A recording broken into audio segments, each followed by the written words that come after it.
Good day, everyone. I'm John, moderator for this webinar. I welcome everyone for today's webinar, Deconstructing the 2023 Split Shared Services Update. I would now like to introduce our presenter for today, Tony Elhams. Tony Elhams, CCS, CPC, CPMA, CRC, AHIMA approved ICD-10 CMPCS trainer, is an internationally known speaker and recognized subject matter expert on medical coding, reimbursement, and revenue cycle management. He is the founder and CEO of Alpha Coding Experts LLC.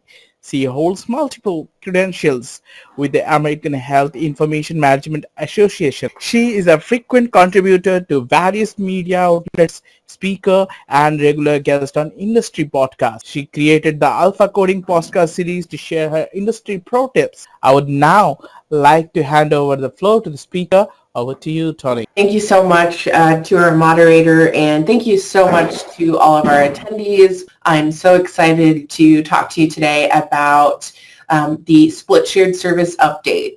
We're going to be talking about the 2023 split shared service updates. We'll talk a little bit about how that looks currently in 2022 and then what's ahead for 2023 and 2024.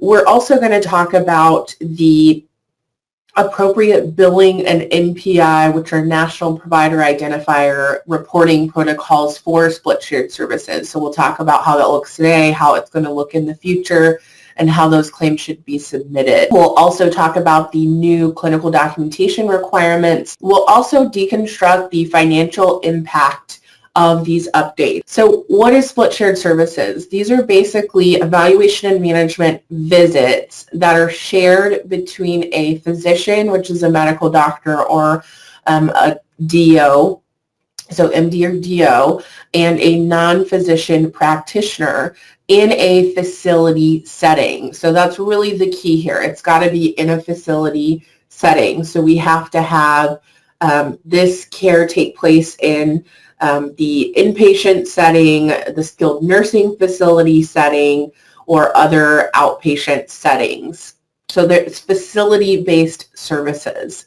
And basically the physician and the non-physician practitioner, or the NPP, must be a part of the same group, meaning that they have to have a shared tax ID and that they are somehow linked by either an employment relationship, an independent contractor relationship, but there does have to be a relationship between those two providers. You can't have providers of different groups that are participating in split shared services.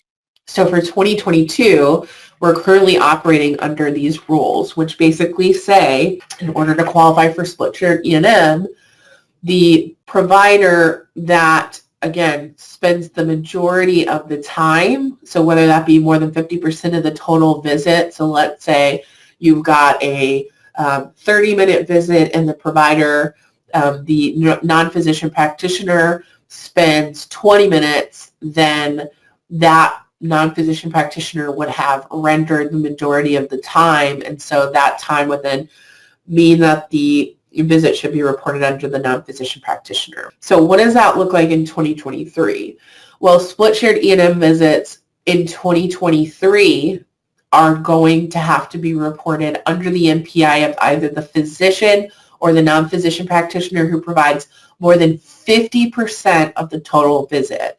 So they're basically saying, we're no longer going to allow you to use the elements for split shared service reporting. It's going to be determined based on who spends the majority of the visit based on time. And they want all of those services to be reported with the FS modifier to identify that these services are being billed split share.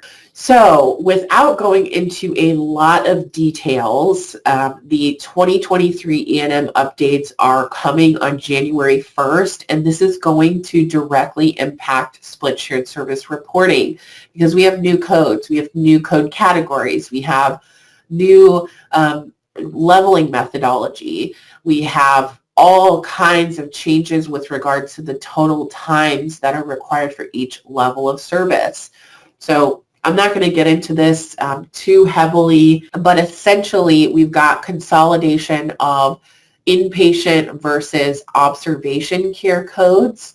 So before we had separate code categories for initial inpatient services, we had codes for subsequent inpatient services for evaluation and management, and then we also had separate codes for observation care, for initial admits, for subsequent observation care. We had separate codes. So basically what's happened is in 2023, those codes are being consolidated into a single category that's going to say initial hospital inpatient or observation care. So again, just to kind of hit home in terms of what's changing on the leveling methodology, which then directly trickles into how it's billed for split shared service. The inpatient services, observation services, the E&M codes are basically mirroring what's taking place in the office setting currently and what changed in 2021. Most of those things are going to mirror those changes, and this is part of a larger effort to basically provide administrative simplification in terms of documentation requirements for providers, because as we all know, they have been overly burdensome and especially time consuming, and they're just not practical and oftentimes don't jive with clinical practice, and it becomes more of bean counting in the current landscape. So I know many providers, although they don't like change, are going to be very happy with the changes that are coming in 2023. So very briefly, we'll talk about the financial impact. And these are based on national reimbursement rates. So this may look different for you depending on where you're at in the country. So a level 3 round, which would be a subsequent evaluation and management service provided in the facility setting.